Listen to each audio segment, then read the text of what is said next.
Pois bem, nada de importante, eu diria, né, de tão significativo, que justificaria qualquer intervenção anterior da minha parte em fazer os comentários aqui, que eu não pudesse deixar para a data de hoje. Pois bem, como eu já havia anunciado, né, já havia dito aqui no ar com vocês, né, já na transmissão do dia 3, o prazo no Acre, vamos começar pelo Brasil, o prazo no Acre começou a transcorrer no dia 15 de abril, não é? 15 não, 16 de abril, perdão. E como o mês de maio tem 31 dias, os 60 dias se completam agora domingo, não é? Dia 15, portanto, depois de amanhã. Seria o prazo para que a Ernst Young entregasse, ou que ela entregue, não é, a sua perícia.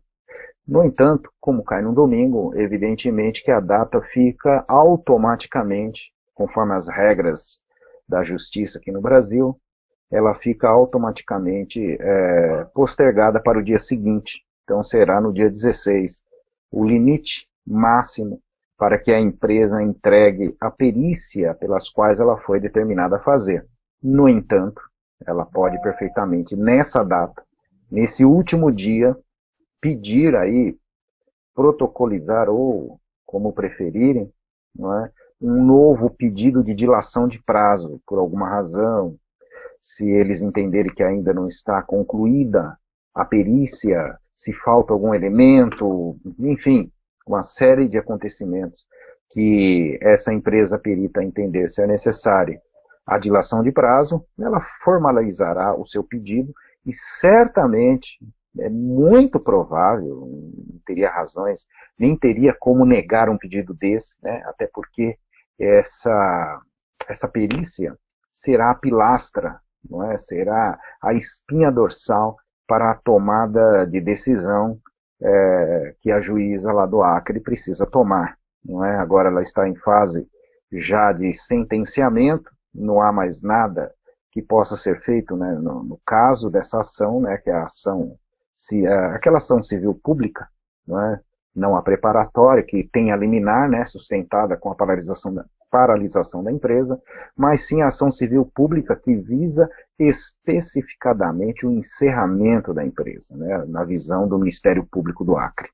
Não é?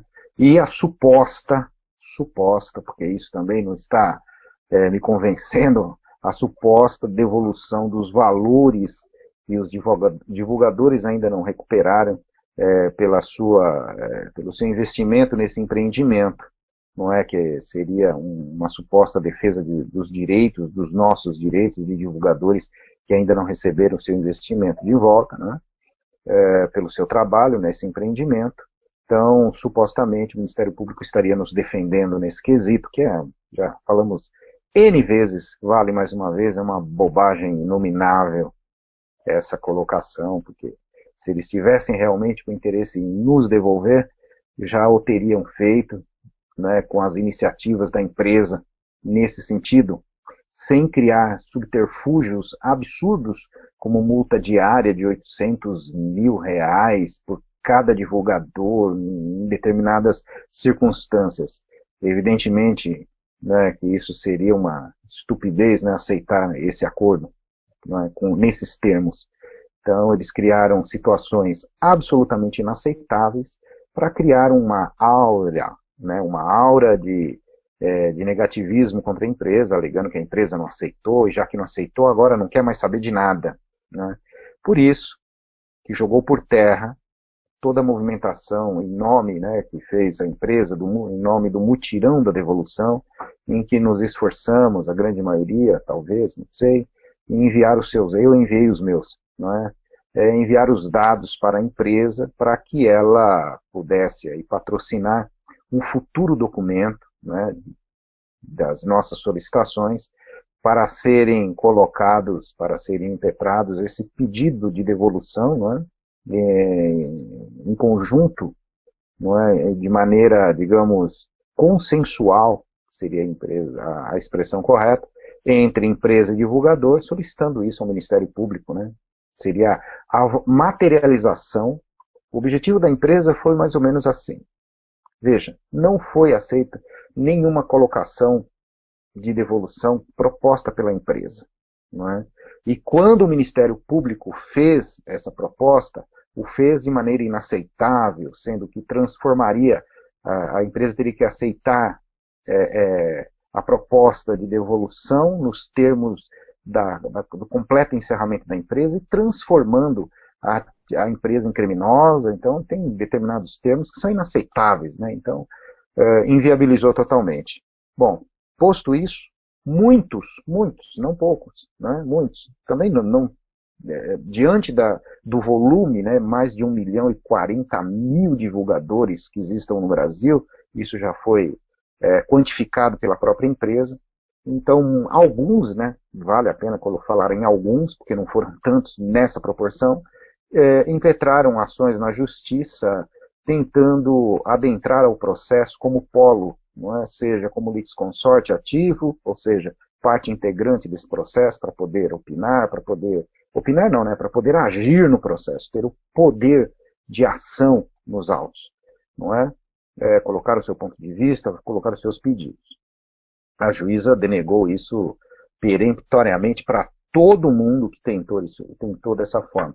Nem como assistentes simples, meros observadores, pessoas que estariam aí, digamos, tendo acesso a todas as informações processuais, também não foi autorizado pela justiça, não é, por entender que existam documentos fiscais, documentos, digamos, particulares, não é, protegidos pelo sigilo, não é, o sigilo judicial, por assim dizer, né, para que as pessoas, de maneira geral, não possam olhar, não possam consultar, né? Então tem dados financeiros e dados também fiscais que não permitem, não é, que sejam os autos acessados por qualquer pessoa, não é público, né? Existe o segredo de justiça, ok?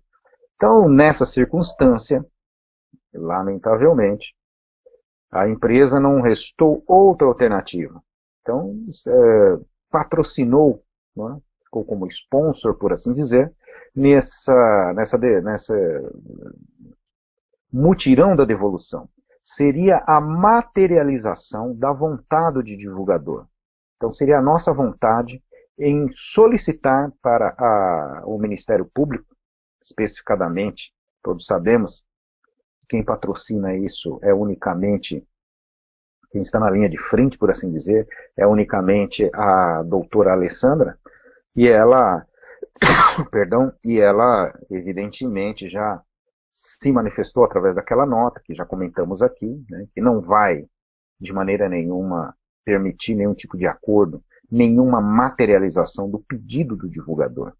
Então foi a maneira como a empresa, como não podemos entrar como polo, não é, como litisconsortes e nem como assistentes simples, não é, nessa circunstância, a empresa entendeu que seria uma materialização do nosso pedido. De que forma? Pegou nossos dados, iria ter uma segunda fase, eu nem sei, eu acredito que não terá mais, não é? Acho que não teria sentido isso, não sei. Vamos aguardar aí, mas eu acho que não vai haver mais essa movimentação por parte da empresa, em face justamente desse posicionamento do Ministério Público, não é? Que ficou muito claro que não vai, de forma nenhuma, permitir qualquer acordo e qualquer devolução nesse momento, não é? Então, o que acontece? A empresa não conseguiu materializar a nossa participação. Esse era o intuito. Então, viria um segundo documento, em que nós assinaríamos, melhor dizendo, uma espécie de acordo, por assim dizer, eu não sei quais seriam os termos legais que a empresa iria utilizar. Evidentemente que isso iria ser construído, não é? Uma espécie de contrato, alguma coisa nesse sentido, né? Um termo de acordo, que seria a expressão mais correta, não é? Entre a empresa e divulgadores para essa devolução, não é? Junto com o Ministério Público também representado aí, né? De alguma forma, iria ter que invocar a vontade do Ministério Público, né? Esse pedido, e seria apresentada essa documentação, não é? Com firma reconhecida, já com outros elementos, digamos, mais concretos, mais, digamos, oficiais, por assim dizer, para de fato comprovar a nossa manifestação. Não é? Nesses casos, teria que ter um documento com firma reconhecida, não é? Evidentemente, de cada divulgador. Pois bem, isso não deve prosperar. Em face disso, agora domingo, não é? Deve vencer esse prazo. Pode ser até que já o Ernst Young já tenha entregue a perícia. Não é? Então agora virão aí o resultado dessa perícia, que todos esperam ansiosamente, não é? Mas eu particularmente já me manifestei por várias vezes que é muito pouco provável que isso se materialize de forma favorável para a empresa. É uma intuição que tenho, apenas uma intuição, pela análise de cenário. Simplesmente o cenário que se desenha não caminha para essa direção. Não é? Então, diante disso, só nos resta aguardar e que a juíza sentencie, não é? Aí a empresa deve recorrer, caso ela seja condenada, e é muito provável que isso aconteça, já tenho falado disso desde o ano passado, enfim, né, sem novidade nisso. E também, caso a empresa seja beneficiada, evidentemente que cairia por terra todas as acusações, não é? A empresa voltaria a operar, mas, repito que já disse antes, o Ministério Público rapidamente entraria com um novo pedido liminar, já em segunda instância, e poderia conseguir, né? Quem sabe? Então, a gente não sabe ainda se teríamos a liberdade de voltar a trabalhar só porque perdeu em primeira instância. Aí tem a segunda instância, tem tribunal pleno, que é, né, a reunião de todas as câmaras cíveis, né, de segundo grau, enfim, e por aí vai. Aí depois STJ, infindáveis tipos de recursos, né, como todos já conhecemos, como acontece sempre no Brasil, dentro da nossa maravilhosa e eficiente e rápida justiça. E aí sim nós vamos ter que aguardar mais. Não tem muito o que fazer em relação ao Acre, no alimento, digamos assim, grandes movimentos favoráveis à empresa. Bom, em relação aos Estados Unidos, não é, como todos sabem, estamos em plena atendimento ou em pleno desenvolvimento de formalidades para a reestruturação da empresa. Não é? E lá sim caminha, já foi concedido, né, uma reestruturação para a empresa, e isso fez desdobrar várias notícias em relação a isso, inclusive também deu alguns filhotes de notícias tolas, bobagens, né, que os fakes continuam aí exercitando a sua famosa inteligência limitada para tentar, né, enfim, deixar os divulgadores mais aflitos, né? Portanto, sempre repito, é importante filtrar as informações, entender a lógica, perguntar, buscar novas fontes, porque existem notícias sendo plantadas, né? Então, em função disso, evidentemente, a gente tem que tomar cuidado com o que lê e não comprar qualquer ideia. As pessoas às vezes me procuram com uma preocupação muito grande em relação à empresa e tal. Bom, e uma delas eu vou falar agora. Pois bem, quem foi nomeado administrador, né, pelo lado, digamos, da US Trustee, do lado do governo americano, né, englobando aí também a SEC, evidentemente, não é, que também faz parte de toda essa questão, foi alguém chamado Stephen D. Darr, não é?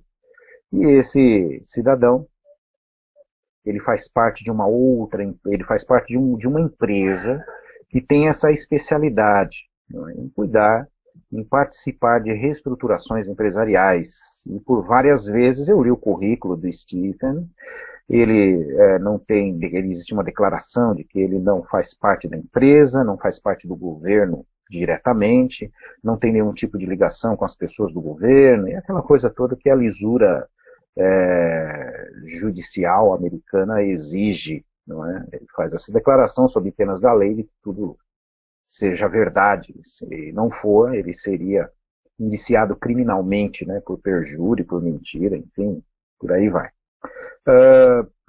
E eu vi um detalhe que me chamou a atenção, que não é a primeira vez que ele participa, ele tem essa especialização, E ele já trabalhou com Greenberg Traurig, acho que esse é o nome, da empresa que cuida da parte, digamos, legal, né, da nossa empresa.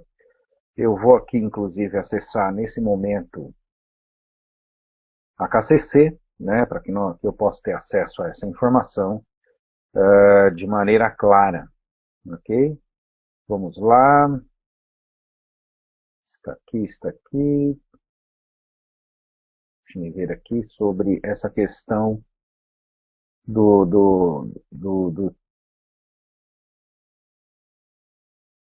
Stephen Bidar. Bom, tem uma certificação aqui que eu acessei, acho que essa não é tão importante. Stephen Bidar. Está aqui, deixa eu ver, 5 de junho. Vocês verem, é uma ordem do juiz que eu estou acessando nesse momento, não é? Em que ele, William Huntington, essa pessoa é da United States Trustee, sobre isso que eu acabei de falar, né? Que ele vai representar a US Trustee, região 1, que é William Harrington. Pois bem, isso aqui não é a notícia que eu quero, enfim, mas existe essa declaração, embora isso não seja tão relevante assim, sinceramente falando, mas mostra que eles já trabalharam juntos e tal. Eu acho que isso é positivo, né? Essa que é a ideia, quer dizer muita coisa, mas quer dizer que eles já conhecem, digamos assim, esse próprio trabalho, não é? Eles conhecem como que as coisas acontecem, isso vai facilitar muito, não é, o desenvolvimento das atividades. Agora, a bobagem que surgiu é de que esse Stephen iria decretar de imediato a liquidação da empresa, que ele teria o poder de liquidar. Isso também é uma bobagem inominável. Primeiro que ele não é o juiz para decretar isso. Segundo que isso, ele pode até entrar com alguma observação, documentos, que será avaliado pelo juiz e será corroborado pela... É óbvio que se ele entrar com esse pedido é o sonho de consumo da SEC, não é? Sonho de consumo do advogado, do secretário, né, lá de Boston, de Massachusetts, não é? Seria o sonho de consumo dele, né, que esse sujeito, né, esse cidadão Stephen fizesse isso.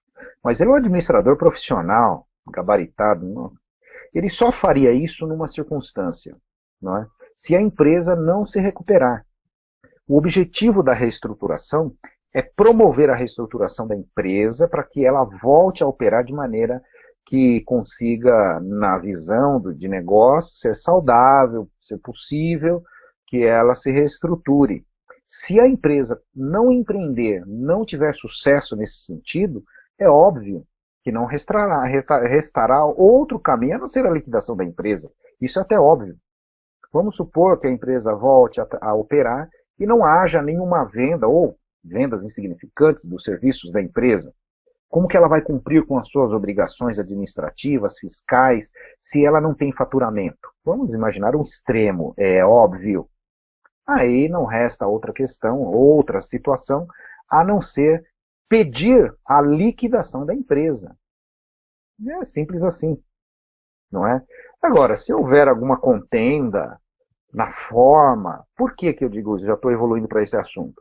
Porque todos nós sabemos, e isso já foi assinado pelo juiz, a empresa pediu isso, quem vai administrar a empresa nesse momento é o Stuart McMillan. Ele é o CEO, não é?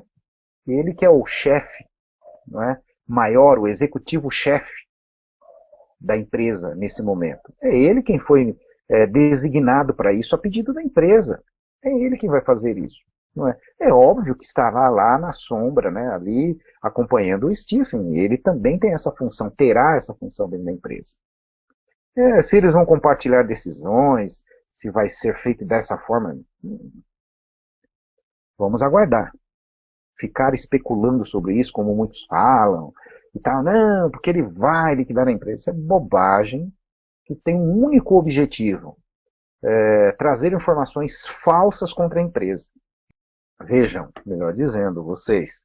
Então é muito natural que agora seja aceito pelo juiz, e foi aceito, tá, que o Stuart McMillan será o CEO, que já era a vontade da empresa muito antes, não tão antes, mas antes de a empresa, né, mudar o plano, né, tem o dedo dele aí provavelmente, né, em todas essas mudanças recentes que tiveram, né. Então isso aponta, a meu juízo, para uma direção muito clara, que a empresa vai retomar no ponto de parada, talvez com algumas mudanças pontuais, é provável, não é? Mas muito provavelmente a empresa vai retomar de onde parou, não é? E aí, em que termos, de que forma, quais as modificações, quais serão os pontos afetados efetivamente, não é, nessa reestruturação? Ninguém o sabe, fora aquelas pessoas que estão pensando isso. E isso já está em curso, tenho a certeza disso. A empresa, muito brevemente, é o que eu acredito, vai apresentar esse plano de reestruturação. Haverá sim uma reunião em que participará o Stephen, é óbvio, os divulgadores, uma comissão de divulgadores, evidentemente, as pessoas ligadas à empresa, né?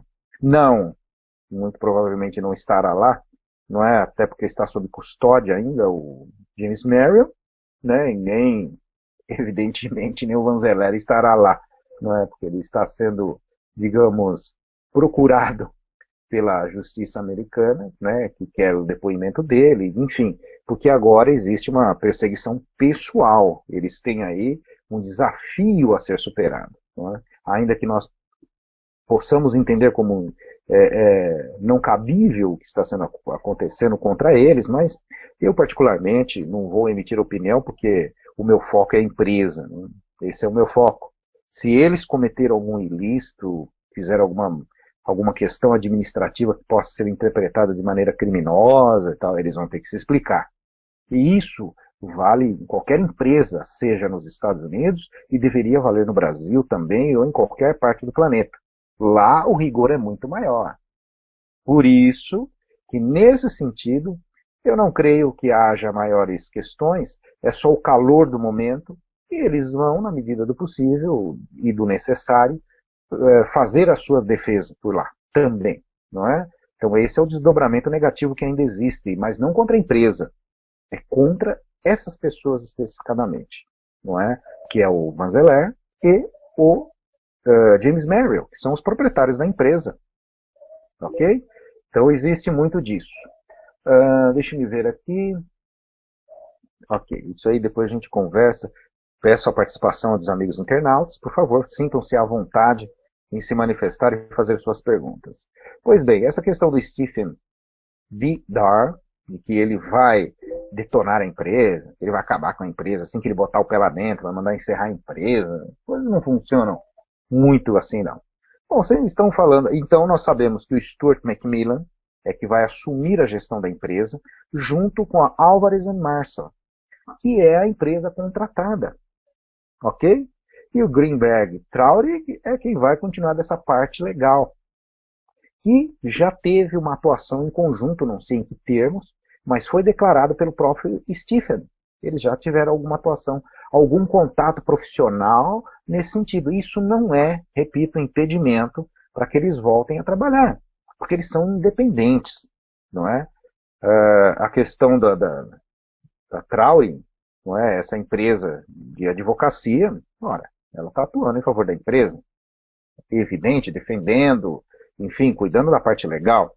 E é óbvio que eles precisam interagir com todas as pessoas envolvidas no processo. E não há impedimento, porque senão ficaria inviável, em determinada medida, com o passar dos anos, que os profissionais pudessem atuar nesses casos de recuperação ou reestruturação nos Estados Unidos. Porque as maiores empresas, elas são protagonistas sempre, devido à sua eficiência, seja pelo lado do governo, seja pelo lado das empresas. Então é muito natural que hajam empresas de destaque, não é? E a Telex Free contratou as melhores do ramo, ou uma das melhores, não é? Li em algum lugar, não é? De informação importante, de fonte importante, não é? Não aqui no Brasil, mas de que essa empresa de advocacia é uma das 5 maiores bancadas do planeta. Então, espero que, é óbvio, né, melhor dizendo, que as grandes empresas devem contratá-la sempre, e esses profissionais cruzarão seus caminhos, não é, ao longo dos anos de atuação, não é? Até porque mudam as peças, mas a empresa continuará lá. Então é natural que isso aconteça. Pois bem, então isso não é impedimento não. E a Álvarez e Marsal também é uma empresa muito conhecida nos Estados Unidos, que é especializada nesses casos. Enfim, meus amigos, nós estamos num caminho muito positivo. A questão temporal, quando as coisas vão acontecer, é que realmente nos pegam e nos incomodam, eu concordo. Mas esses procedimentos, né, alguns reclamam, pô, mas isso não pode acontecer logo, tal. Claro que gostaríamos assim. Lá nos Estados Unidos, as coisas são muito rápidas, não é? Então, a empresa retomar suas atividades, de que forma, logo ficaremos sabendo. Eu não acredito numa demora absurda, mas eu não posso falar em uma semana. Talvez eu não arriscaria falar em 30 dias. Não arrisco. Porque existem procedimentos, melhor dizendo, formais, legais, que precisam ser preenchidos. Então, quais seriam? A apresentação da reestruturação, a composição, né? Você vê, já foi nomeado, já é o Stephen Bidar. Então, ele vai mergulhar em toda a questão da empresa, ele vai mergulhar dentro do caso Telex Free, vai estudar tudo o que era, como é que ficou e o que será. Ele vai ter que tomar conhecimento desse plano de reestruturação que a empresa vai apresentar, que vai ser montado aí pelo Stuart McMillan e sua equipe, né, com a ausência agora do Vanzeller e James Merrill. Então vejam vocês, então tem uma série de formalidades que devem ser preenchidas e precisam ser preenchidas por questão de segurança jurídica. Porque se voltarmos a trabalhar, e vamos voltar, não é, nos termos que vierem, nós teremos toda a proteção legal que o caso requer. É para isso que serve esse tipo de lei lá nos Estados Unidos, para evitar outros ataques. E ficaremos trabalhando sob esse guarda-chuva, melhor dizendo, não é? Dessa proteção do código de falências lá dos Estados Unidos. Ok? Então, meus amigos, precisamos aguardar pacientemente, ainda que a nossa paciência esteja no limite, e eu reconheço que está, não é? Mas pelo menos agora nós passamos a fase mais difícil, que eu acredito que foi a aprovação, né, da reestruturação da empresa.